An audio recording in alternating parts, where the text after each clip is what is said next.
आता प्रत्येक वेळी एक शोमुळे भयानक कॉन्ट्रोवर्सी होत असते.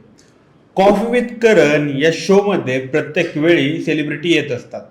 शोच्या प्रत्येक सीझनमुळे कॉन्ट्रोवर्सी होत असते. शोचा होस्ट करण जोहर प्रत्येक वेळी या सेलिब्रिटींना आपल्या प्रश्नांच्या जाळ्यात फसवून त्यांच्याकडून नको ते काढून घेत असतो. अलीकडेच क्रिकेटर के. एल. राहुल म्हणाला होता की मी आणि हार्दिक पांड्या करण जोहरच्या कॉफी विथ करण शोवर जेव्हा गेलो होतो त्यावेळी जी कॉन्ट्रोवर्सी झाली याचा मला मोठा धक्का बसला होता. माझ्या क्रिकेट करिअरवरही याचा परिणाम झाला होता. आता केवळ राहुलच नाही तर असं अनेक सेलिब्रिटी सोबत यापूर्वी घडलं आहे.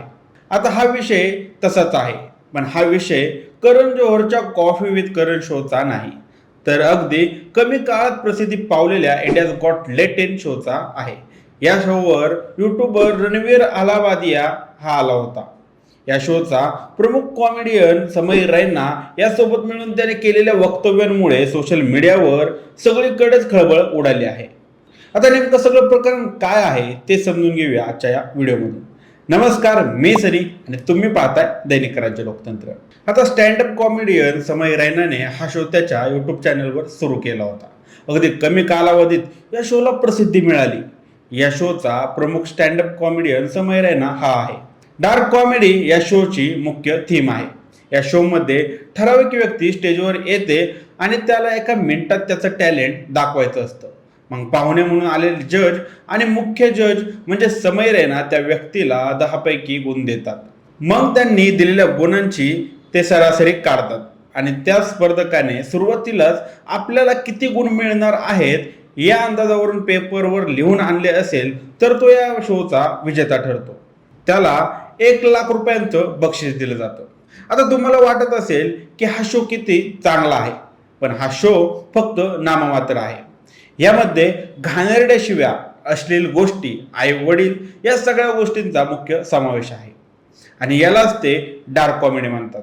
आता या शो मधून शिव्या आणि अश्लील बोलणं काढलं तर या शोला कोणीही डोंकून सुद्धा पाहणार नाही. आता रणवीर आपण किती चांगल्या प्रतिमेचे आहोत हे त्याच्या पॉडकास्ट मधून दाखवत असतो, पण समय रैनाच्या शो मध्ये गेल्यानंतर त्याचं सत्य बाहेर आलं आहे अशी चर्चा रंगली आहे. त्याचं कारण आहे या शो मध्ये एक स्पर्धक आला होता.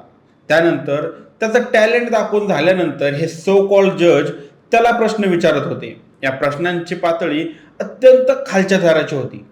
यावेळी रणवीर म्हणाला की तुला तुझ्या पालकांना आयुष्यभर करताना पाहायला आवडेल का? तुला त्यांच्या बरोबर सामील होऊन ते कायमचं थांबवायला आवडेल? यापैकी कोणताही एक पर्याय निवडायला रणवीरने त्याला सांगितलं.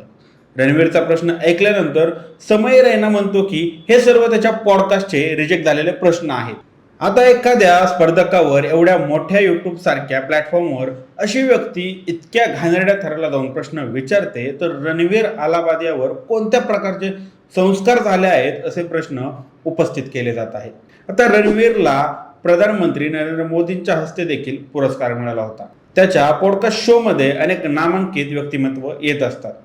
त्यावेळी हा रणवीर एक सुशिक्षित आणि हुशार प्राणी असल्यासारखं वावरत असतो. त्यामुळे त्याचे पॉडकास्ट लहानांपासून मोठ्या व्यक्तींपर्यंत सगळेच पाहत असतात. यामुळे त्याला लहान मुलंही फॉलो करत असतात.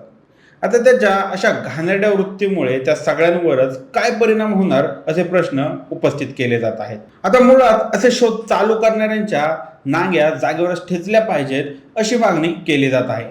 दरम्यान रणवीर अलाहाबादियाचा हा व्हिडिओ व्हायरल झाल्यानंतर लोक त्याच्यावर प्रचंड टीका करत आहेत.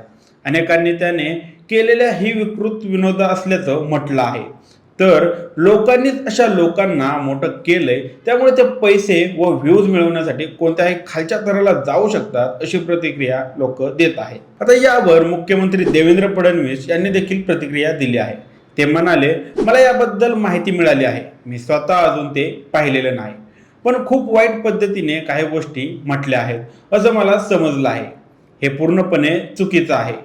भाषण स्वातंत्र्य प्रत्येकालाच आहे, पण जेव्हा आपण इतरांच्या स्वातंत्र्यावर गदा आणतो तेव्हा ते स्वातंत्र्य संपतं आणि असं करणं अजिबात योग्य नाही. अभिव्यक्ती स्वातंत्र्यालाही काही मर्यादा आहेत. आपल्या समाजात आपण अश्लीलतेचे काही नियम तयार केलेले आहेत. ते नियम जर कोणी ओलांडत असेल तर हे खूप चुकीचं आहे. असं काही घडत असेल तर त्यावर कारवाई व्हायला पाहिजे, असं देखील देवेंद्र फडणवीस म्हणाले आहेत.